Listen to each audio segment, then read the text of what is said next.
खबर अब तक के आज के अंक में आपका स्वागत है। मैं हूं आपके साथ मेघा चंदन। आप देख रहे हैं लाइव वायर न्यूज। शुरुआत करते हैं आज की प्रमुख सुर्खियों से।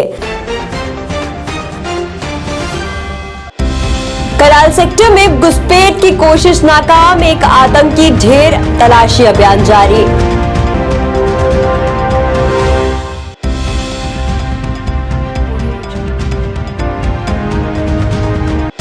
जम्मू को स्मार्ट सिटी बनाने के प्रति जम्मू नगर निगम प्रतिबद्ध, डिप्टी मेयर बोले विकास कार्यों को दी जा रही है गति।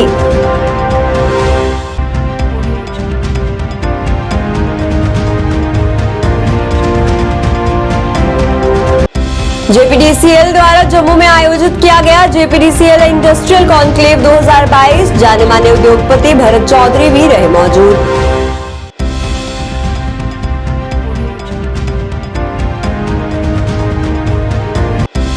आम आदमी पार्टी ने सरकार पर साधा निशाना, कहा औद्योगिक निवेश को बढ़ावा देने पर सरकार ने की जुल्मबाजी।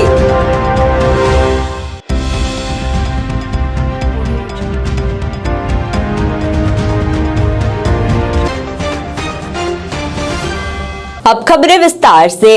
आपको बता दें कि राजौरी जिले में नौशहरा के कलाल सेक्टर में सेना ने सीमा पार पाकिस्तान की ओर से घुसपैठ का प्रयास विफल कर दिया है। इस दौरान एक आतंकी को ढेर कर दिया गया है। सेना की ओर से सीमा के समीप तलाशी अभियान जारी है। जानकारी के अनुसार शनिवार सुबह कलाल सेक्टर में सीमा पार पाकिस्तान की ओर से आतंकियों का एक समूह भारतीय सीमा में घुसपैठ की फिराक में था। एलओसी पर तैनात भारतीय सेना के जवान ने जब सीमा पर हलचल देखी तो वे सतर्क हो गए। आतंकियों ने जैसे ही भारतीय सीमा में प्रवेश किया तो सेना के जवानों ने आतंकियों को आत्मसमर्पण करने की चेतावनी दी।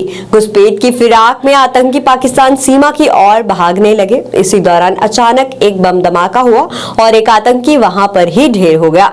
जब वे अन्य आतंकी एलओसी पर सुरक्षित बचे रहने के लिए इधर उधर भागे। और आपको बता दें, सेना ने इस घटनाक्रम के उपरांत पूरे एलओसी के आसपास तलाशी अभियान शुरू कर दिया है।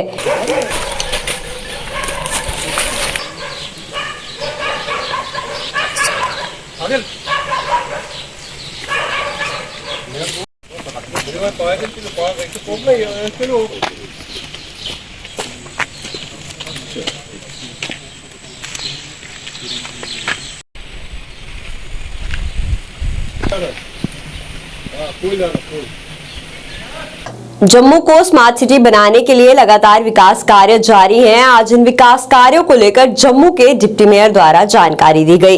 इस दौरान निगम के अन्य संबंधित अधिकारी भी वहां मौजूद थे। डिप्टी मेयर ने कहा कि निगम जम्मू स्मार्ट सिटी बनाने के प्रति प्रतिबद्ध है और इसको लेकर अभी हाल ही में उन्होंने उपराज्यपाल से भी मुलाकात की है। उन्होंने कहा कि जम्मू में रेडी फड़ी का काम करने वाले लोगों का पंजीकरण करवाया जा रहा है, जिसके बाद पंजीकृत रेडी फड़ी वालों को उनके वार्ड में जगह दी जाएगी, जिससे जाम की समस्या से भी लोगों को निजात मिलेगी। उन्होंने कहा कि इसके अलावा भी चल रहे विकास कार्यों की गति दी जा रही है ताकि जल्द से जल्द ये काम पूरा हो और जम्मू को एक नया रूप मिल सके। कि जिस तरह एक शहर में बहुत बड़ा एक रेडी फड़ी हर जगह हर रोड में जैम और जहां जिसकी मर्जी करती है वहां वो रेडी लगा लेता है, चलता है। तो इसके लिए स्मार्ट सिटी में हम एक प्रोजेक्ट जो ला रहे हैं कि सभी रेडी जो जितने भी रेडी पड़ी है उन सभी का हम एक रजिस्ट्रेशन कर रहे हैं। तो बहुत सारे लोग हमें वो रजिस्ट्रेशन करवाते नहीं हैं, वो कहते हैं पता नहीं क्यों पूछ रहे हैं, कोई जुर्माना होगा या क्या होगा। तो उसके लिए ऐसा नहीं है। उसके लिए हम इसलिए रजिस्ट्रेशन कर रहे हैं कि हम पूरे जम्मू शहर के 75 वार्डों में एक हर वार्ड में वहाँ जगह आइडेंटिफाई कर रहे हैं और उस जगह में आइडेंटिफाई करने के बाद हम देख रहे हैं कि वहाँ पे कितनी गुंजाइश है रेडी लगने की। उस तरह पूरा करके एक सर्वे हो रहा है। उस सर्वे के बाद कितने लोग जो है रेडियाँ लगा रहे हैं, उन्हीं को ही रोज़गार मिले जो काम कर रहे हैं। उनको फिर हम हर वार्ड में जितनी कैपेसिटी होगी, जो लोग आज हम रजिस्टर कर रहे हैं उनको लाइसेंस इशू करेंगे और प्रॉपर तरीके से वो अपनी रेडी और काम का जो है सही ढंग से लीगली कर पाएंगे, ताकि एक तो जगह जगह जो ट्रैफिक की जैमिंग है वो नहीं रहेगी और दूसरा उन लोगों की हरासमेंट चाहे हमारे कॉर्पोरेशन के लोग करते हैं या पुलिस करती है या आम लोगों को होता है वो नहीं होगी। काफ़ी समय दिया, बड़ा पेशेंस से सुना हमारी बात को और जैसे स्मार्ट सिटी के प्रोजेक्ट थे इनकी हमने बात की, जम्मू म्यूनसिपल कॉरपोरेशन 1884 की सबसे पुरानी कॉरपोरेशन है। जो अहमदाबाद की कॉरपोरेशन है वो 1994 में बनी और हमारी कॉरपोरेशन 1884 की बनी हुई है, बिफोर इंडिपेंडेंस बनी हुई है। आज ये कॉरपोरेशन कहाँ होनी चाहिए थी, इसके ऊपर चर्चा हुई कि कैसे हो सकती है। इसलिए मनोज सिन्हा जी ने कहा हमें कि आप लोग काम करिए, मेहनत करिए, लोगों को साथ लेके चलिए, जहाँ तक सरकार की सपोर्ट है वो आपको पूरी मिलेगी। उसमें हमने छोटी छोटी हर चीज़ें, हमने डिजिटलाइजेशन की बात की है कि जब तक डिजिटलाइज नहीं होगा, हमने उनको धन्यवाद किया है कि जैसे आप लोगों ने इतने कदम उठाए हैं जम्मू हर ई ऑफिस करने के लिए, उसके लिए भी बहुत चीज़ें, लेकिन हमने खामियां भी बताई हैं कि जैसे रेवेन्यू डिपार्टमेंट में की हमने बात की कि आपने जो रेवेन्यू के फ़र्द होते हैं वो आपने कर दिए ऑनलाइन, लेकिन जो वहाँ का पटवारी है उसके पास बैठने की जगह नहीं है, लैपटॉप उसको चलाना नहीं आता, ऑफिस उसके पास नहीं है। और वो लोग जब पहले वो काम करते थे तो सस्ते में होता होगा, आज उसका खर्चा और बढ़ गया। अगर किसी ने नकल लेनी है तो 50 रुपये फीस तो देता है, लेकिन जब साइबर कैफ़े वाले के पास जाता है तो उसके वो 200 रुपया उसको साइबर कैफ़े में अप्लाई करने के लिए लेता है। तो कुछ ऐसी दिक्कतें भी इसमें हैं, ताकि आप कर रहे हो, अच्छी बात है डिजिटलाइज कर रहे हो, लेकिन जब पटवारी का ऑफिस है तो उस ऑफिस में ऐसी व्यवस्था होनी चाहिए कि वहाँ से ही ऑनलाइन को सारे काम दे दे, लोगों को परेशानी ना हो। इसके साथ मैंने उनको और भी मुद्दा बताया, जैसे कि हम कॉरपोरेशन में हमारे पास 7.5 करोड़ रुपया है पीएचई डिपार्टमेंट को खर्च करने के लिए, लेकिन इसमें पाइप जो है हमारी पीएचई की, उसके खरीदने का प्रोविज़न जो है हमारे पास नहीं है। मैंने उनको बताया और एलजी साहब ने भी एग्री किया कि कॉरपोरेशन अपने हिसाब से एक स्टोर, प्रोक्योरमेंट स्टोर बनाए, जिससे वो कंट्रैक्टर्स को वो पाइप इशू करे। लेकिन आपको दुख होगा सुनकर 7.5 करोड़ रुपए के काम, जिसकी 7 दफ़ा टेंडरिंग हो गई है, उसको किसी ठेकेदार ने नहीं लिया। वो वजह क्या थी? पाइप की वजह, क्योंकि कास्ट जो है पाइप की वो 80% है टेंडर में, लेकिन लेबर जो है 20% लेबर काम करती है वहाँ पर, जिसकी वजह से 18% जीएसटी पाइप पर भी देना पड़ता है ठेकेदारों को। उसकी वजह से हमारे काम बिल्कुल ठप पड़े हुए हैं। एक भी काम हमारा पीएचई का इस समय नहीं चल रहा है। इसके लिए हमने उनको बोला और उन्होंने माना भी है। उन्होंने बोला मैं डीडी सर से बात करके रखता हूँ और आपको ये स्टोर जो है अपना खोलने की परमिशन भी देता हूँ। इसके साथ साथ हमारी शनि हिम्मत और शनि रामा में 1 साल हुआ हमें दौड़ते हुए, हमने वहाँ पर प्रोटेस्ट भी किया था। तो पुलिस लाइन जो है, आर्मड पुलिस लाइन, उन्होंने हमारा पीडब्ल्यू रोड जो है वो ऑक्यूपाई किया हुआ था। सीएपीडी डिपार्टमेंट की जो धांधली चल रही थी उसके बारे में बात की गई है, जो कि बाइफर्केशन जम्मू कश्मीर का एक ऐसा मुद्दा है जिस मुद्दे को काफ़ी देर से उठाया जा रहा था। उस मुद्दे पे उनसे बात हुई है, जिसमें बीपीएल राशन कार्ड, जिसको आजकल पीएचएच किया जा रहा है, उसके लिए लोगों को पेंशन में तकलीफ़ आ रही है, पेंशन के लिए अनिवार्य कर दिया गया है। मेरा उनसे कहना था कि जैसे पहले आपने तहसीलदार के इनकम सर्टिफिकेट पे उन लोगों को पेंशन दी जा रही थी, उसी को दोबारा से लागू किया जाए, क्योंकि मेरा मानना ये था कि वो लोग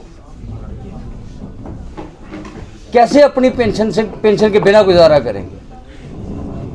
सीनियर सिटीजन पेंशन थी, हैंडीकैप्स की, विडोज पेंशन। अगला मुद्दा ये था कि जो ई रिक्शा हम लोगों को देते हैं, क्यों नहीं इनको दिए जाएं। ये जो हैंडीकैप कह सकते हैं, ये हमारे, देखिए एक बात तो ज़रूर कहूँगा जो मैंने एलजी साहब से कही है कि आने वाला टाइम इन लोगों को भी लगना चाहिए कि ये लोग भी काम करके खा रहे हैं, इनके बच्चे भी, क्योंकि आज की डेट में मुझे नहीं लगता कि ये लोग पीछे रह गए हैं। 1000 रुपया पेंशन में इनका कुछ नहीं बनता, हम इनको क्या दे रहे हैं।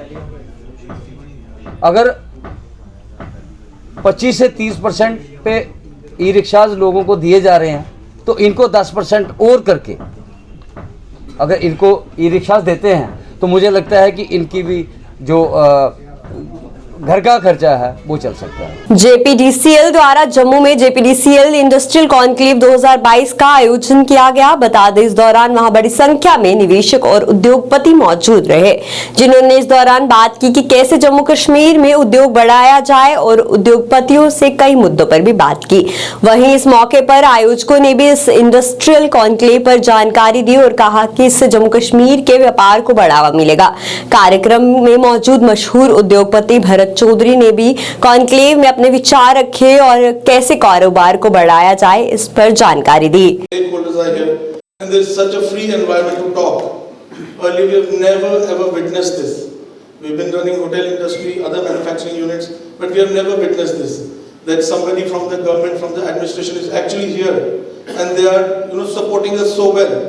I believe there are certain issues which we must bring to the kind notices, because everything is all the policy is under their wings.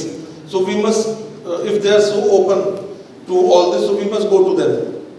And if they are addressed, and I'm sure it will be addressed in a very proper manner, like the fair government and the ease of doing business what we have right now. I would say a little about the park, that now as it is, we have increased the quantum of land which we are acquiring. It's 8,000 canals. I believe that it will attract an investment of around 8,000 to 10,000 crores and give a direct employment to about 20,000 people. So my humble request is that there are few things, as this platform is given to us by JPDCL today. Tyal Saab has organized this. So there is a humble request, sir. The practical point of working under this policy, what I am facing is that there is no issue from the government or the park or the departments, but there is one point where commitment is there, where commitment and timelines are there. The people who are coming from outside, they might be knowing me or the others who are building such parks by name or by our family name or by some reference, but here actual land is involved, actual money is involved, the project is involved. And the commitment what I can give to the outsiders or whoever is coming as an investor is just that I will get the land CLU done and you will get the piece of land what I show you. But some parts are out of my hand, like the electric, the power infrastructure in the park. That has to be taken by you, sir. And that commitment, I am sure that we will never fail under this administration. Because if it will not happen today, it will never happen in J&K again. It is a very golden period of J&K. So I was talking about the commitment. Because I can commit to them, I will give you this land and I am delivering. I am feeling proud after that point was mentioned that KC Industrial Park is hosting and they have already sold part land to an auto part manufacturer, Swift Autotech from Ludhiana, and first auto part manufacturing company has entered J&K. So it is a proud moment. If the industry was not coming, so they are here. And rest will follow, I am sure they will follow. Regarding many other industries, we are getting enormous calls every day about land, after the abrogation of, practically after the abrogation of 370. Now that the land can be owned by an outsider in J&K. So this has given a robust impact on the industry, and I am only talking about the private industrial estate, not the other part. So the outsiders now, the outside industrial investments are now secure in that way, that their capital investment on land will also increase many folds in the times to come. So my only submission is that we go hand in hand and you have to guide us all the time so that we don't make any mistakes, because here the name of J&K is involved and we are just a very minuscule part of it who are representing this policy in front of the investors.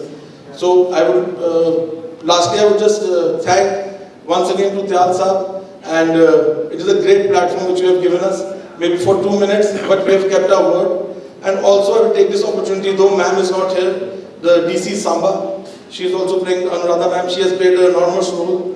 Anu Malhotra ma'am, the Director Industries, and now the IG, INC department, they have played an important role. So for the industrial units and the investors, I would say, I have felt it as a Jammuite that this situation has never come. That I can take names, I can tell openly, we can share our grievances on a platform like this. So let's, make the most of it. Let's make the most of it. Industrial conclave organise किया था, जिसमें जो हमारे यहाँ पर माननीय प्रधानमंत्री जी की जो अनाउंसमेंट है कि हमें यहाँ पर इंडस्ट्रीज़ को इंकरेज करना है, तो हमारे बहुत सारे इंडस्ट्रियल इन्वेस्टर्स हैं जो स्टेट में आ रहे हैं और उनके कुछ कोऑर्डिनेशन के कंसर्न्स थे। तो हमने रेवेन्यू डिपार्टमेंट, हमारा पीडीडी और इंडस्ट्रीज़ डिपार्टमेंट के सेक्रेटरी साहब यहाँ पर और उनका पूरे अमला यहाँ पर मौजूद था और हमारे इंडस्ट्रियल पार्टनर्स भी थे। तो जहाँ पर भी जो भी इश्यूज़ थे वो हमने ओपन फोरम में डिस्कस किए, ताकि जो इंटर डिपार्टमेंटल कोऑर्डिनेशन है और जो ये कम्युनिकेशन है वो बना रहे और उनके जो इशूज़ हैं जब हम रिजॉल्व कर सकें। इसके अलावा जो कई चीज़ें हमें ऐसी पता चली जो ईज़िली डूएबल हैं, जो एक मिनिमम लेवल ऑफ कोऑर्डिनेशन से हो सकती हैं, उसके ऊपर हम एक अपनी फास्ट ट्रैक कमेटी बना के उसके ऊपर जल्दी एक्शन लेंगे। कुछ ऐसी चीज़ें हैं जिसमें हमें जो गवर्नमेंट के ध्यान में लानी पड़ेंगी और उसके ऊपर पॉलिसी डिसीजंस होंगे। और क्योंकि अभी एकदम बहुत ड्रास्टिक चेंज हुआ है post 370 abrogation, industrial development has to take place at a very large scale. तो जब तक हम सारे स्टेक होल्डर्स इसके अंदर एक फ्रीक्वेंसी पर काम नहीं करेंगे तब तक ये बहुत चैलेंजिंग है। इसलिए हमारा प्रयास है कि इंटर स्टेक होल्डर कोऑर्डिनेशन बनी रहे, ताकि हम J&K के अंदर जल्दी से बहुत अच्छी इंडस्ट्री लेकर आए, जिससे और एम्प्लॉयमेंट अपॉर्चुनिटीज़ जो है वो जनरेट। आम आदमी पार्टी ने आज एक बार फिर से सरकार पर निशाना साधा और कहा कि औद्योगिक निवेश को बढ़ावा देने पर सरकार ने जुल्मबाजी की है और लोगों को एक बार फिर से बेवकूफ बनाया है। जम्मू में आयोजित एक पत्रकार वार्ता के दौरान आम आदमी पार्टी नेता तरनजीत सिंह टोनी ने कहा कि अभी हाल ही में सरकार ने आदेश जारी किया है कि उत्पादन शुरू करने में विफल रहने वाली ऐसी 586 औद्योगिक इकाइयों से जमीन वापस ली जाएगी।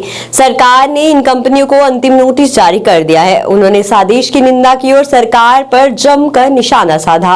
आज आपको जो जहमत दी है उसका मुख्य कारण ये है कि जो बार बार ये भारतीय जनता पार्टी की प्रॉक्सी सरकार जो जम्मू कश्मीर के अंदर चल रही है, लेफ्टिनेंट गवर्नर महोदय की सरकार जो मनोज सिन्हा साहब की है, ये बार बार जुमलेबाजी पे बड़ा जोर देते हैं और जब भी कभी इनसे बात करें, जब भी कभी आप ये देखें कि किसी भी मुद्दे पे हो तो जुमलेबाजी है और सच के साथ कोई वास्ता नहीं है। पिछले दिनों आपने देखा होगा एलजी सरकार ने 2021 में कहना शुरू कर दिया कि बहुत बड़ी तादाद में इंडस्ट्रियल इन्वेस्टमेंट जो आ रही है, तकरीबन लगभग उस वक्त कहा 30,000 करोड़ के करीब इंडस्ट्रियल इन्वेस्टमेंट जो है जम्मू कश्मीर के अंदर आ रही है और जिसके तहत तकरीबन 7,000 लोगों को रोजगार मिलेगा और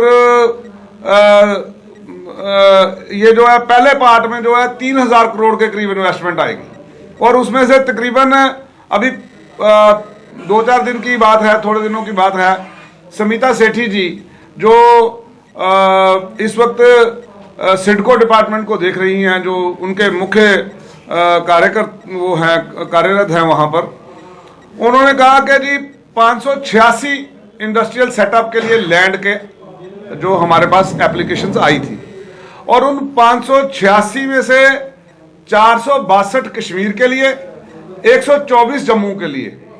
और हुआ ये कि आज उनको 15 डेज का लैंड कैंसलेशन नोटिस चला गया है, फाइनल नोटिस चला गया है। तो ये पोल खोलता है जम्मू कश्मीर में जो बीजेपी की प्रॉक्सी सरकार है उसकी पोल खोलता है कि वो जो लोग यहां पर आए वो सेटअप ही नहीं लगा पाए तो कहां से इन्वेस्टमेंट आई। निदेशक शिक्षा डॉक्टर तसद्दुक हुसैन मीर ने संवाददाताओं से कहा कि अभिभावकों को सर्दियों में निजी स्कूलों की ट्यूशन फीस देनी पड़ती है क्योंकि इन स्कूलों को निजी शिक्षकों को वेतन देना पड़ता है। हालांकि उन्होंने ये भी कहा कि चूंकि छात्र सर्दियों के दौरान परिवहन सुविधा का लाभ नहीं उठाते इसलिए निजी स्कूल परिवहन शुल्क नहीं ले सकते। वहीं उन्होंने ये भी कहा कि निजी स्कूलों को भी इन आदेशों का पालन करना होगा। एक क्वेश्चन ये बताया कि एडमिशन फ़ी हमें भरना है, नए एडमिशनों का फ़ी भरना है। एज़ ऑफ नाउ नए एडमिशन नहीं होने हैं। सपोज़ 9th का बच्चा है वो जब एग्ज़ाम देगा तभी वो 10th क्लास में आएगा। जब आप 8th वाले को एग्ज़ाम करेंगे वो 9th में आए तो एक ही क्लास में दो ग्रुप्स हो जाएंगे। तो हमने सब स्कूलों हमारी एलेबरेट सर्कुलर इंस्ट्रक्शंस है एडमिनिस्ट्रेटिव डिपार्टमेंट की तरफ से कि जब एग्ज़ाम के बाद ही नए एडमिशन होने हैं। तो रही बात एडमिशन फ़ी लेने का, जब एडमिशन ही नहीं होगा तो एडमिशन फ़ी नहीं ले सकते हैं। बच्चे हैं उनका एडमिशन नए एडमिशन मार्च में एग्ज़ाम के बाद हो जाएंगे। सपोज़ यूकेजी वाला बच्चा एलकेजी वाला बच्चा यूकेजी में जाएगा, तो जब नीचे और एक क्लास आएगा तो वो किस क्लास में पढ़ेगा। जब प्रोग्रेशन हो जाएगी एग्ज़ाम के बाद, तभी वो एडमिशन उनको लेने हैं। तो नए बच्चों को एडमिशन फीस भरना होगा जो नए एडमिशन ले रहे हैं। तो एज़ पर जो इसमें एक फ़ी फिक्सेशन कमेटी है, उसमें जो उन्होंने फ़ी डिस्क्राइब किया हुआ है, उसके अलावा कोई फ़ी नहीं भरना है। What has been done by the fee fixation committee वही फ़ीस देना है और कोई फ़ीस नहीं लेना है। उसके लिए बाज़ाब्ता फ़ी फिक्सेशन कमेटी के ऑर्डर्स पहले ही आ चुके हैं। तो विंटर फीस जो है वो भरना होगा अभी पेरेंट्स को। विंटर में देखिए, विंटर में आप बच्चों को टीचर्स को सैलरी देनी होती है, जो ट्यूशन फ़ी होता है वो उनको भरना है, लेकिन ट्रांसपोर्ट फ़ी उसमें नहीं भरना है क्योंकि they won't be availing that facility. लेकिन विंटर में हमें प्राइवेट टीचर्स को भी सैलरी देनी है, इसलिए जो ट्यूशन फ़ी होता है वो विंटर में भी देना। अगले साल ये अगले साल उतना ही आएगा। जब अगले साल वो उनका बच्चा अप्रैल में दूसरे क्लास में आएगा तो अप्रैल से अप्रैल तक आएगा ना, ये बराबर वही दिसंबर से 10। लेकिन एक साल में पहले इनिशियल हिकअप्स आते हैं, उसको हमें ट्रांजिशन फेज में है। जब वो ट्रांजिशन हो जाएगा तो ये सारा क्लियरिटी। विश्व विरासत सप्ताह समारोह के हिस्से के रूप में डिपार्टमेंट ऑफ आर्काइव्स, आर्कियोलॉजी और म्यूजियम्स द्वारा श्रीनगर में 2 मेगा प्रदर्शनियों का आयोजन किया गया। बता दें, ये प्रदर्शनी रेयर मैन्यूस्क्रिप्ट्स और आर्काइवल हेरिटेज विषय पर art gallery Shergarhi complex old assembly complex Srinagar में आयोजित की गई थी, जबकि एसपीएस म्यूजियम लाल मंडी श्रीनगर में कश्मीर की समायकीय महिमा विषय पर आयोजित की गई।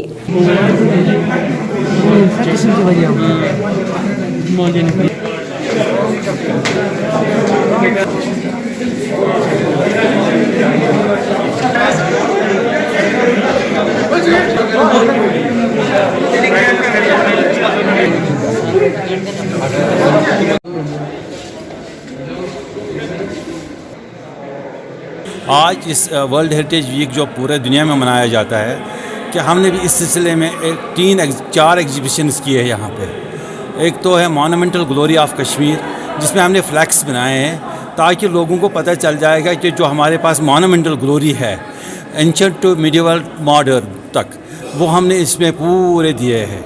उसके बाद में जो हमने मैनस्क्रिप्ट्स के एग्जीबिशन और एक किए हैं यहाँ पे, जो 7वीं सदी से जो हमारे पास मैनस्क्रिप्ट्स है उस रिलेटेड है, जिसको ब्रिज बार्क और गिलकत मैनस्क्रिप्ट कहते हैं, वो हमने यहाँ पे डिस्प्ले किया है। उसके बाद में मैं बताऊँगा ये कि जो शेरगढ़ी कॉम्प्लेक्स है वहाँ पे भी हमने manuscript Gloria and archive records जो है हमारे पास मिडिवल रिकॉर्ड्स है, वो हमने वहाँ पे डिस्प्ले किए। और मॉडर्न आर्ट गैलरी में जो हमारे पास मॉडर्न आर्ट गैलरी म्यूज़ियम है, वहाँ पे भी हमने मॉडर्न जो पेंटिंग्स है वो हमने वहाँ पे डिस्प्ले किए हैं। तो यहाँ देखो, मैं इतना बताऊंगा कि जितने भी श्रीनगर सिटी में जो भी स्कूल कॉलेजेस जो हैं, हमने उनको इनवाइट किया है ताकि वो यहाँ पे आएंगे तो और जो हमारे पास हेरिटेज है उसका जो ये नॉलेज वो गेन करेंगे। उपायुक्त कुपवारा देवोदी सागर तात्रे ने निदेशक समन्वयन न्यू मेडिकल कॉलेज के साथ सरकारी मेडिकल कॉलेज हंदवाड़ा की अस्थायी व्यवस्था का निरीक्षण किया। बता दें, इस मौके पर उपायुक्त ने जीएमसी हंदवाड़ा के कामकाज के लिए अस्थायी भवन का विस्तृत जायजा लिया और चल रहे कामकाज को तय समय पर पूरा करने के निर्देश दिए।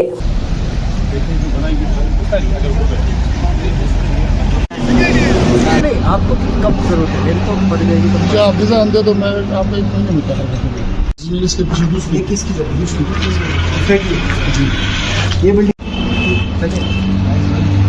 Front sir trusting government department is better. ये बने, आप ये बना के दीजिए। हमारे जो सेक्रेटरी मेडिकल एजुकेशन है सब उनकी तरफ से स्ट्रिक्ट डायरेक्शन है कि जल्द से जल्द हमें जो है वो मेडिकल कॉलेज का एक शिफ्ट अरेंजमेंट्स यहाँ पे इंश्योर करना है। इसीलिए डॉक्टर यशपाल साहब डायरेक्टर कोऑर्डिनेशन भी आए हुए हैं और हम कोशिश करें अच्छा सा ऑपरेशन के जो है वो इस बात जो है वो मेडिकल कॉलेज हमारा कोशिश तो वही जारी है। Department of students welfare university of Jammu ने डिस्प्ले योर टैलेंट का आयोजन किया है, जिसका उद्घाटन वाइस चांसलर उमेश राय ने किया। आपको बता दें, आज भी ये कार्यक्रम जारी रहा। इस मौके पर काफी संख्या में गणमान्य लोग वहां पर मौजूद रहे।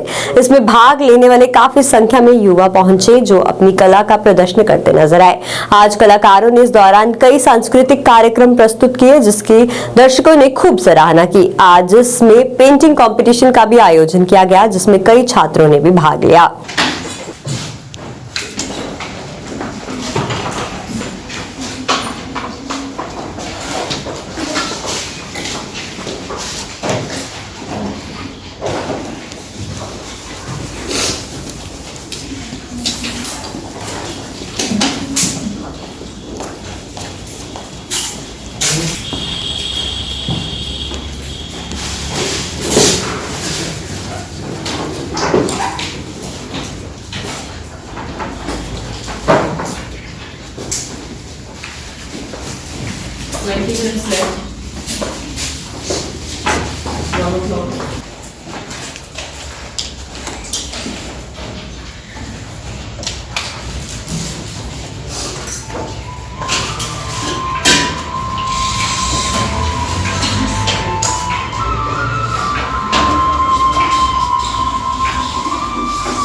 ब्लॉक आरएसपुरा की घराना पंचायत के सरपंच गुरदयाल सिंह तथा डीडीसी सदस्य सुचेतगढ़ सरदार तरनजीत सिंह टोनी ने शनिवार को गांव घराना में लोगों के घर तक साफ जल पहुंचाने का मकसद से पाइपें डलवाने का कार्य शुरू करवाया। आपको बता दें, इस मौके पर पंचायत के पंच देवराज चौधरी सहित अन्य प्रतिनिधि भी विशेष तौर पर उनके साथ उपस्थित रहे। इस मौके पर सरपंच गुरदयाल सिंह ने बताया कि जल शक्ति विभाग के सहयोग के साथ पंचायत में पाइपें डलवाने का कार्य शुरू करवाया गया है, ताकि लोगों के घरों तक पीने का पानी पहुंच सके। थोड़ी करना है, खुदाई करनी है, खुदाई करनी है बस। चल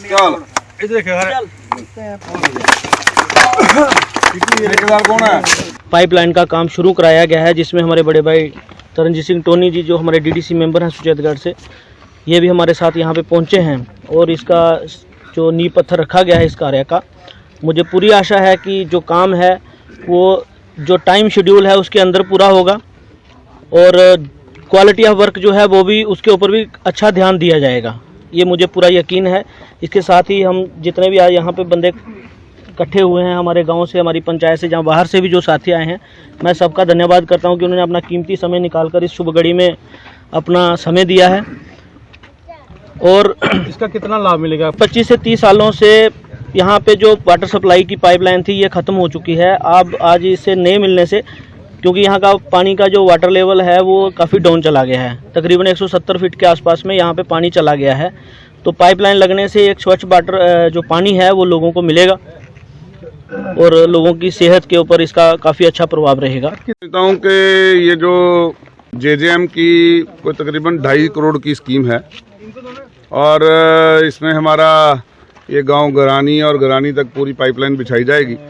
कपूरपुर में भी है शायद इसका जो इन्होंने प्रावधान रखा हुआ है। इससे ये होगा कि साफ़ पीने का पानी गांव तक पहुंचेगा। और जहां मैं सरकार से इस मौके पे ये अपील करूंगा, ये शुभ कार्य करते हुए, जहां आप हमको ये साफ़ पीने का पानी दे रहे हैं वहां हमें जीने का अधिकार भी दें, क्योंकि जिस तरह से अभी तक ये जो घराना वेटलैंड का इशू को मिस रिप्रेजेंट किया गया है ऑफिसरों द्वारा लेफ्टिनेंट गवर्नर महोदय के पास या चीफ सेक्रेटरी साहब के पास, वो सरासर गलत तरीके से पेश किया गया है। यहाँ के लोग ये भी मांग करते हैं इस मौके के ऊपर कि जनाब जहाँ आप बाकी कार्यों में आप हमारा बात सुन रहे हैं और हमारे कहने पे आप पाइपलाइनें बिछा रहे हैं, सब कुछ कर रहे हैं, हम आपके अपने लोग हैं, हम भी चाहते हैं यहाँ पे घराना वेटलैंड डेवलप हो, लेकिन लोगों को मार कर नहीं, इनको जिंदा रखकर।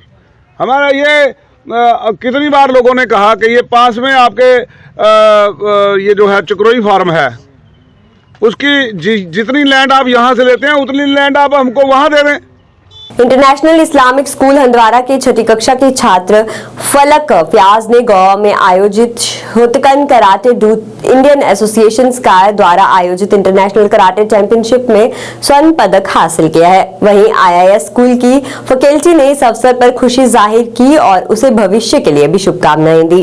वहीं आईआईएस के चेयरमैन डॉक्टर तारिक रहीम ने विजेता का स्वागत करते हुए कहा कि वह वास्तव में अन्य छात्रों के लिए एक प्रेरणा है। गई थी खेलने गोवा, एक मैंने ब्रॉन्ज मेडल और दूसरा गोल्ड। ये बहुत इम्पोर्टेंट है कि लड़की कभी अकेले होती है वो कैसे वो अपने और जिसके साथ माँ बाप का सपोर्ट हो, अगर वो अपने माँ बाप से ये कहे कि हम भी खेलेंगे, ये बहुत अच्छी बात है कि सपोर्ट्स में जाए, ये बहुत अच्छी बात है सर। सपोर्ट्स एक बहुत अच्छी बात है, अगर हम इसमें जाए, ये जैसे कि हमारे स्कूल में आधे बच्चे हैं उन्होंने भी गोल्ड मेडल जीते। सपोर्ट्स एक बहुत अच्छी बात है।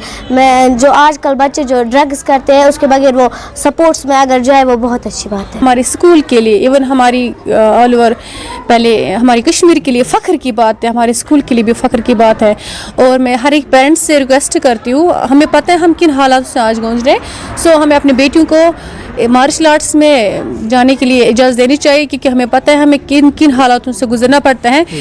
अगर हमारी बेटियां इसमें पार्टिसिपेट करेंगे तो और सीखेंगे मार्शल आर्ट, वो जब भी उनको ज़रूरत पड़े वो अपना सेल्फ डिफेंस खुद कर सकेंगे, क्योंकि हमें इस दुनिया के लिए भी पढ़ना है और आखिरत के लिए भी। लेकिन जो मरवजा तालीम है, मॉरलिटी, जिसको मॉरल एजुकेशन हम कहते हैं, जिस तरह मेरे हिसाब से जितना सांस लेना ज़रूरी है इतना मॉरल एजुकेशन ज़रूरी है। आपको सोसाइटी को हर एक को मिलजुल कर स्टेप लेना है। इंशाअल्लाह इंशाअल्लाह इंशाअल्लाह फ्यूचर हमारा बेहतरीन होगा अगर हम मिलजुल कर इन सारी चीज़ों पे तवज्जो देंगे और बच्चों पर भी नज़र रखेंगे। हमारे बच्चे कहाँ आते हैं, कहाँ जाते हैं, जितना माँ बाप ये देखते कि मेरे बच्चे लिए वो ज़रूरी है, बच्चा जब किसी के लिए ये डिमांड करते हैं मुझे वो चाहिए, उस टाइम हम ये देखें मेरा बच्चा कब आया घर, कब बैठा, अकेला क्यों बैठा। माँ बाप की रिस्पॉन्सिबिलिटी है, हम सब की, हम इस सोसाइटी के फ़र्द हैं, हम सब इस सोसाइटी के ज़िम्मेदार हैं।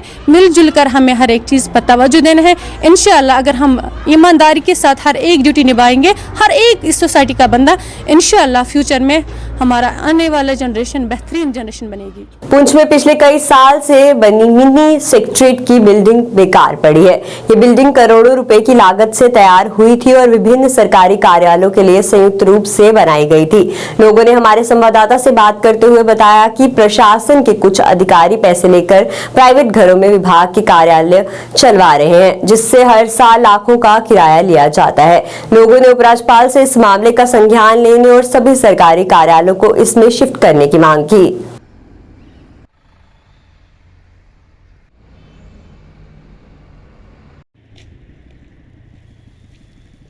मैं मीडिया का धन्यवाद करता हूं कि ये पुंछ की जनता के लिए, हमारे डिस्ट्रिक्ट पूरे के लिए एक इतना इम्पॉर्टेंट इशू है कि आप देखिए लगभग हमारे 2-3 साल हो चुके हैं या उससे शायद ज़्यादा टाइम हो गया है कि हमारी ये जो मिनी सेक्रेटेरिएट की जो बिल्डिंग है ये कंप्लीट है और बहुत ही अच्छी बिल्डिंग बनाई गई है। मल्टी स्टोरीड बिल्डिंग है और काफ़ी बड़ी बिल्डिंग है।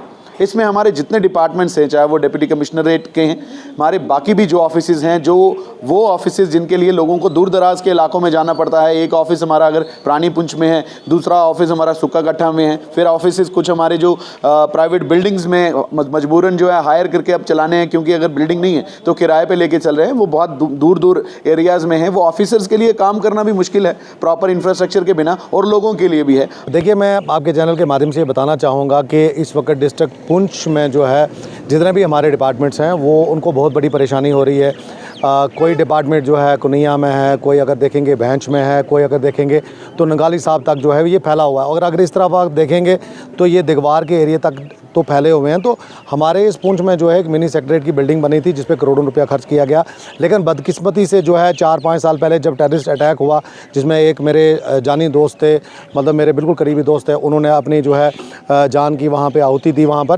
तो मैं ये कहना चाहूँगा कि उसके बाद जो है 1-1.5 साल तक तो इस बिल्डिंग पे काम नहीं हुआ, लेकिन अब मैंने रिसेंटली जो है 2-4 दिन पहले देखा, बिल्डिंग का काम जो है पूरा कंप्लीट हो गया। अब हमने जो है इसमें डिस्ट्रिक्ट एडमिनिस्ट्रेशन से भी रिक्वेस्ट की थी कि जितने भी डिपार्टमेंट उनको जल्द से जल्द वहाँ पर जो है शिफ्ट किया जाए, क्योंकि जो एक्स्ट्रा बर्डन जो है डिपार्टमेंट्स के ऊपर, जो प्राइवेट बिल्डिंग्स ली हुई है, कोई 15,000 रुपया महीना का दे रहा है, कोई 25,000 दे रहा है। एक तो वो खर्चा जो है गवर्नमेंट का बचेगा, दूसरा एक ही रूफ के नीचे जो है जो आदमी पुंछ का होगा वो सेक्रेटरीट में जाएगा। आपका चैनल तो वैसे ही लोगों से जुड़ा हुआ है और लोगों की मांग और लोगों की जो ज़रूरतात हैं उनको दर्शाता रहता है टाइम टू टाइम। तो बदकिस्मती हमारे पुंछ के लोगों की और नलायकी हमारे लोगों की और ख़ासकर लीडरान की कहेंगे और एडमिनिस्ट्रेशन की भी कहूँगा कि उन्होंने ये इतना पैसा लगाने के बाद और इतनी अच्छी बिल्डिंग बनाने के बाद भी उसको अभी तक ये एक्टिव नहीं कर पाए और यहाँ पे कामकाज शुरू नहीं हो पाया। मैं आपको बताता चलूँ कि ये जो जगह है, जो ये सेक्रेटरीट मिनी सेक्रेटरीट की जगह थी, ये रिफ्यूजीज़ से ली गई थी। जो रिफ्यूजी वहाँ से उजड़ के आए थे पाकिस्तान से, उनके पास जो यहाँ खाने का ज़रिया था, कुछ लोगों का तो यही ज़रिया था, उनसे ये जगह ले ली गई। उनको इसकी कीमत भी सही से अदा नहीं की गई और ये बिल्डिंग बनाई गई। बनाने के बाद आज तक आप देखो कि इस बिल्डिंग में जो पर्पज़ था इस बिल्डिंग का वो पूरा नहीं हुआ। बाकी मुद्दे हैं उनको छोड़ के कम से कम उन मुद्दों को आगे लाया जाए जिन मुद्दों से आम आदमी जो है वो कुछ सुकून महसूस करे, आम आदमी का काम हो। और मेरी आपके चैनल के ज़रिए से ये एडमिनिस्ट्रेशन से और हमारे सो कॉल्ड लीडरान से यही अपील है कि वो इस मुद्दे को उठाएं और जल्दी से जल्दी सेक्रेटरीट का काम शुरू करें। खबर अब तक के आज के इस अंक में फिलहाल इतना ही। देखते रहिए लाइव वाया न्यूज़। धन्यवाद।